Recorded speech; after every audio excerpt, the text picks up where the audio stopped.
Greening officers academy Trichy பெருமையுடன் வழங்கும் தமிழ்நாடு அரசின் போட்டித் தேர்வுகளுக்கான தினசரி கரண்ட் அஃபேர்ஸ். ஹாப்பி மார்னிங், காலை வணக்கம். இன்றைக்கான நியூஸ் பேப்பர்ஸில் கரண்ட் அஃபேர்ஸ் ஓரியன்டாக நமக்கு என்னென்ன நியூஸஸ்லாம் இருக்குது அப்படின்றத ஒன் பை ஒன்னாக கோத்ரூ பண்ணிடலாம். முழுமையாக பாருங்கள், ஸ்கிப் பண்ணாமல் கேளுங்க. வாங்க முதல் கரண்ட் அஃபேர்ஸை பார்த்தலாம். ஸோ ஃபஸ்ட் கரண்ட் அஃபேர்ஸோட ஹெட்லைன்ஸ் பார்த்திங்கன்னா, பெற்றோரை இழந்த குழந்தைகளுக்கு மாதம் 2000 ரூபாய் உதவித்தொகை வழங்கும் அன்பு கரங்கள் திட்டம். ஸோ சென்னையில் நேற்று செப்டம்பர் 15 அன்றைக்கி இந்த திட்டத்தை லான்ச் பண்ணுறாங்க. ஸோ முதல்வர் மு க ஸ்டாலின் அவர்கள் இந்த திட்டத்தை தொடங்கி வைக்கிறாரு சென்னையில். ஸோ இந்த திட்டத்தை போகிறதுக்கு முன்னாடி இந்த திட்டம் அப்படின்றது எதோட பகுதி அப்படின்னு பார்த்திங்கன்னா, தாயுமானவர் திட்டம் அப்படின்றது ஒரு திட்டம் போன மாதம் லான்ச் பண்ணாங்க. அந்த தாயுமானவர் திட்டத்தோட ஒரு பகுதியாக தான் இந்த அன்பு கரங்கள் திட்டம் அப்படின்றது லான்ச் பண்ணுறாங்க நேற்று. ஸோ இந்த பெற்றோரை இழந்த குழந்தைகளுக்கான அன்பு கரங்கள் திட்டத்தின்படி இது வரைக்கும் இப்போ 18 வயசு கீழே இருக்க குழந்தைங்களுக்கு பெற்றோர்கள் 2 பேருமே இழந்திருப்பாங்க. இல்லை ஒரு பெற்றோர் இருப்பாங்க, அவங்களால இவங்களுக்கு போதுமான கவனிப்பு இருக்காது. ஸோ அந்த மாதிரி இருக்க குழந்தைகளுக்கு 18 வயசு வரைக்குமே மாதம் 2000 ரூபாய் வழங்குற திட்டம் தான் இந்த அன்பு கரங்கள் திட்டம். ஸோ இது தாய்மானவர் திட்டத்தோட பகுதி அப்படின்னு சொல்லியிருக்காங்க.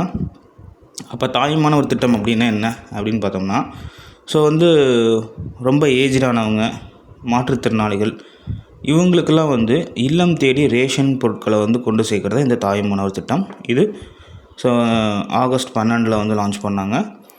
ஸோ இந்த ஒரு ஹெட்லைன்ஸ்லேயே ஒரு 2-3 கரண்ட் அஃபேர்ஸ் உங்களுக்கு இருக்குது. ஸோ நல்லா கோத்ரூ பண்ணிக்கோங்க. ஸோ அடுத்த கரண்ட் அஃபேர்ஸ் பார்த்தோம்னா, நடிகர் ஓவன் கூப்பர் எம்மி விருது. ஸோ நடிகர் ஓவன் கூப்பருக்கு எம்மி விருது. ஸோ நெட்ஃப்ளிக்ஸில் ஒரு சீரியஸ் போயிட்டுருக்கு, அடல்சன்ஸ்னு ஒரு சீரியஸ் 4 எபிசோட் இருக்குது. ஸோ அந்த சீரியஸ் பார்த்திங்கன்னா எதுக்காக அப்படின்னா, குழந்தை வளர்ப்பு அப்புறம் இன்றைய தொழில்நுட்பம் குழந்தைகளை எவ்வாறு பாதிக்குது அப்படின்ற ஒரு தலைப்பில் தான் இந்த நெட்ஃப்ளிக்ஸ் சீரியஸ் போயிட்டுருக்கு. ஸோ அதில் ஓவன் கூப்பருக்கு எம்மி விருது கொடுத்துருக்காங்க. ஏன் அப்படின்னு பார்த்தீங்கன்னா, இந்த ஃபுல் எபிசோடுமே சிங்கிள் ஷாட்டில் எடுத்த ஒரு எபிசோடு தான், ஒரே ஷாட்டு தான். ஸோ 4 எபிசோடுமே அப்படி தான் எடுத்திருப்பாங்க. ஸோ அதனால் இவருக்கு எம்மி விருது கொடுத்துருக்காங்க. அப்போ எம்மி விருதுனா என்ன அப்படின்னு பார்த்தீங்கன்னா, டெலிவிஷன் துறையில் யார் சிறந்து விளங்குறாங்களோ அவங்களுக்கு வருஷந்தோறும் செலக்ட் பண்ணி எம்மி விருது கொடுப்பாங்க.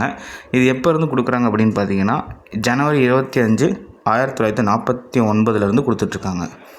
ஸோ இதுக்குள்ளே 2 கரண்ட் அஃபேர்ஸ் இருக்குது, அதை கோத்ரூ பண்ணிக்கோங்க. ஸோ அடுத்த கரண்ட் அஃபேர்ஸ் பார்த்தோம்னா, 2026 டிசம்பர் முதல் குலசேகரப்பட்டினம் ராக்கெட் ஏவுதளம் பயன்பாட்டிற்கு வரும், இஸ்ரோ தலைவர் நாராயணன் பேட்டி. ஸோ இதான் ஹெட்லைன்ஸு. ஸோ நாட்டில் இப்போ தமிழ்நாட்டில் குலசேகரப்பட்டினத்தில் இஸ்ரோவோட ஏவுதளம் ராக்கெட் ஏவுதளம் கட்டிகிட்ருக்காங்க. அது 2026 டிசம்பர்லேருந்து பயன்பாட்டுக்கு வரும் அப்படின்னு தெரிவிச்சிருக்காங்க.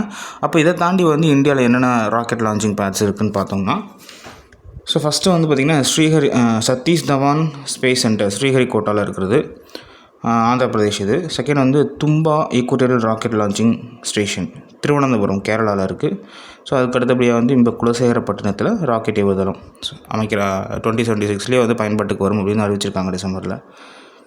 ஸோ அடுத்த கரண்ட் அஃபேர்ஸ் பார்த்தோம்னா, இந்திய வீராங்கனை தங்கம் யார் அப்படின்னு பார்த்திங்கன்னா, மீனாட்சி அப்படின்னு ஒருத்தவங்க குத்துச்சண்டையில் உலக குத்துச்சண்டை சாம்பியன்ஷிப் போட்டியில் கலந்துக்கிட்டு கஜகஸ்தான் நாட்டை சேர்ந்த வீராங்கனை எதிர்த்து போட்டி போட்டு 48 கிலோ எடைப்பிரிவில் இவங்க கோல்டு வின் பண்ணியிருக்காங்க.